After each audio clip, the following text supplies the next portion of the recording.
everyone, I am Shobna. Welcome back to my YouTube channel CRP Classes. दोस्तों, English में कुछ ऐसे words होते हैं जो इंग्लिश के सेंटेंस के अंदर ही या बीच में जुड़ के मोर इन्फॉर्मेशन देने का काम करते हैं। ऐसे वर्ड्स को कहा जाता है प्रेपोजिशन। तो आज की इस वीडियो में हम बात करेंगे प्रेपोजिशन की। आप ये वीडियो स्टार्ट से लेके एंड तक पूरा देखना, क्योंकि ये वीडियो काफी इंटरेस्टिंग होने वाला है। प्रेपोजिशन में 4 चीजें इंपॉर्टेंट होती हैं: टाइम, प्लेस, मैनर और पर्पस। टाइम मतलब कब, इसमें समय की जानकारी दी जाती है। कोई कार्य कब हुआ है, समय की जानकारी दी जा रही है, तो वो टाइम के अंदर आएगा। जैसे कक्षा 6 बजे शुरू होती है, तो यहाँ पे आएगा the class start at 6 o'clock। दूसरा है प्लेस, इसमें स्थान की जानकारी दी जाती है। कहाँ, इसमें बताया जाता है कि कोई कार्य कहाँ हुआ। जैसे this book is on the table, book कहाँ है, स्थान के बारे में बताया जा रहा है कि बुक टेबल के ऊपर है। प्लेस के अंदर कोई डायरेक्शन भी बताई जा सकती है, जैसे मेरा घर मार्केट के पास है, my house is near by the market. Third है मैनर, मतलब किस तरह से, कोई कार्य किस तरह से हुआ है, किस साधन से हुआ है, इसके अंदर ये बताया जाता है। जैसे मैं कार से चली जाऊंगी, I will go by car. और फोर्थ है पर्पस, मतलब कोई कार्य किसके लिए हुआ है, किस उद्देश्य से हुआ है। जैसे दिस इज फॉर यू, यह तुम्हारे लिए है, तो यहाँ पे तुम्हारे लिए बताया गया, पर्पस बताया गया, किसके लिए है ये बताया गया है। दोस्तों, प्रेपोजिशन 2 वर्ड से मिलके बना होता है, प्री प्लस पोजीशन। प्री का मतलब होता है पहले, बिफोर। पोजीशन का मतलब होता है स्थान, यानी किसी भी स्थान पे पहले आने वाले शब्द प्रेपोजिशन होते हैं। डेफिनेशन देखते हैं। A preposition is a word used before a noun और pronoun to show its relation with the other words.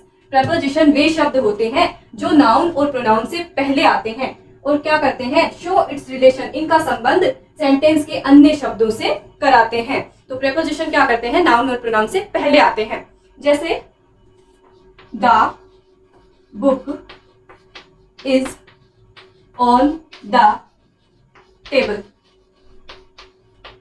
यहाँ पे द टेबल का संबंध द बुक से है और द टेबल से पहले ऑन आया है। ऑन एक प्रेपोजिशन है, इन दोनों का संबंध बताने के लिए ऑन आया है।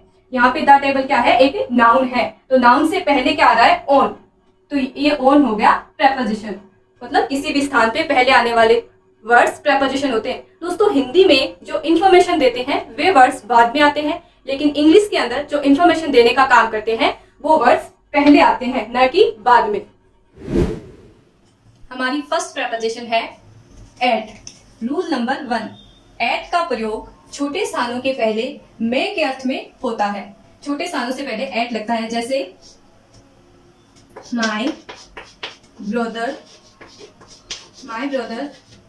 लिव्स एट जयपुर, तो यहाँ पे एट आएगा, छोटे स्थान से पहले एट आएगा। और मान लीजिए एक ही सेंटेंस के अगर 2 स्थान है, तो छोटे स्थान से पहले एट आएगा और बड़े स्थान से पहले इन। जैसे he lives सदर, he lives at सदर in नागपुर। बड़े स्थान से पहले एट नहीं आता, इन आता है। छोटे स्थानों से पहले आता है एट। एट प्रीपोजिशन का पहला रूल है कि इसका प्रयोग छोटे स्थानों के पहले में के अर्थ में होता है। रूल नंबर 2 है एट का प्रयोग समय को अभिव्यक्त करने के लिए होता है। जैसे the class start at 6 o'clock। कक्षा 6 बजे शुरू होती है, समय अभिव्यक्त हो रहा है 6 बजे, तो यहाँ पे एट आएगा, एट प्रीपोजिशन आएगी। थर्ड रूल है एट का प्रयोग समय सूचक शब्द से पहले होता है। जैसे at night, at noon, at afternoon, यानी जितने भी समय सूचक शब्द हैं वो सारे, उनसे पहले एट का प्रयोग होता है। फोर्थ रूल है एट का प्रयोग कीमत दर चाल को अभिव्यक्त करने के लिए होता है। एग्जाम्पल से देखेंगे, he got that book at 50 rupees, उसे यह किताब 50 रुपए में मिली, तो यहाँ पे कीमत बताई जा रही है, तो कीमत से पहले एट प्रेपोजिशन का प्रयोग हुआ है।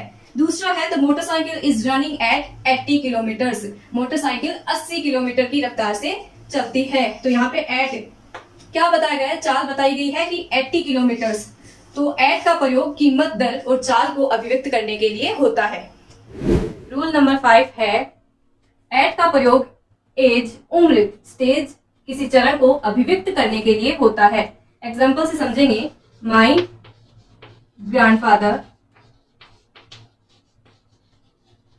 Died at the age of 60, यानी मेरे दादाजी का निधन 60 वर्ष की आयु में हो गया। तो यहाँ पे क्या बताया गया है, एज बताई गई है, चरण बताया गया है, तो यहाँ पे एट प्रेपोजिशन का उपयोग होगा। हमारी सेकंड प्रेपोजिशन है ऑन। ऑन का पहला रूल है किसी चीज के सरफेस को दिखाने के लिए ऑन प्रेपोजिशन का यूज किया जाता है। जैसे मान लीजिए ये चौक है, ये मेरे हाथ के ऊपर है, तो मैं कहूंगी the Chowk is on my hand. ये हाथ क्या हो गया, सरफेस हो गया, सतह हो गई। उसी तरह से the pen is on the table, surface के बारे में बात हो रही है, सतह होनी चाहिए, कोई सरफेस होना चाहिए किसी भी वस्तु का, और ये चौक हाथ को टच कर रही है, तो सरफेस को दिखाने के लिए ऑन का प्रयोग होता है। दूसरा रूल है दिन और तारीखों को दिखाने के लिए ऑन का प्रयोग होता है। जैसे आई वाज बोर्न ऑन 23 जनवरी 1998। तो यहाँ पे दिन या तारीखों के बारे में जब भी बात होती है तो ऑन प्रेपोजिशन का यूज किया जाता है। ऑन का थर्ड यूज है, रूल है, किसी डिवाइस, यंत्र या मशीन को दिखाने के लिए ऑन का प्रयोग होता है। जैसे he is on the phone, he is on the phone. इसका मतलब ये नहीं है कि वो फोन के ऊपर बैठा है, इसका मतलब है वह फोन पे बातचीत कर रहा है, फोन से जुड़ा हुआ है। चौथा रूल है बॉडी के पार्ट को दिखाने के लिए ऑन का प्रयोग होता है। जैसे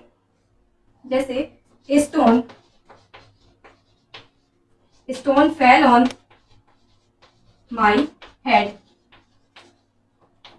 मेरे सिर पर पत्थर गिर गया। तो यहाँ पे ऑन क्या बता रहा है, बॉडी के पार्ट के ऊपर किसी भी चीज को यहाँ पे बता रहा है कि मेरे सिर पे पत्थर गिर गया। तो बॉडी का पार्ट जब भी कोई आता है तो ऑन का प्रयोग होता है। ऑन का पांचवा रूल है किसी चीज की अवस्था दिखाने के लिए ऑन का प्रयोग होता है। For example he has been on bed rest, वह बेड रेस्ट पे है। उसकी क्या अवस्था है कि वह बेड रेस्ट पे है। इसी तरह दूसरा है he is on the roof, वह छत पर है। दोस्तों ये थे प्रेपोजिशन। आपको ये वीडियो कैसा लगा कमेंट बॉक्स में कमेंट करके अपने विचार हमारे साथ साझा करें। वीडियो पसंद आए तो वीडियो को लाइक करें, चैनल को सब्सक्राइब कर दें, बेल आइकन का बटन जरूर दबाएं। थैंक यू दोस्तों।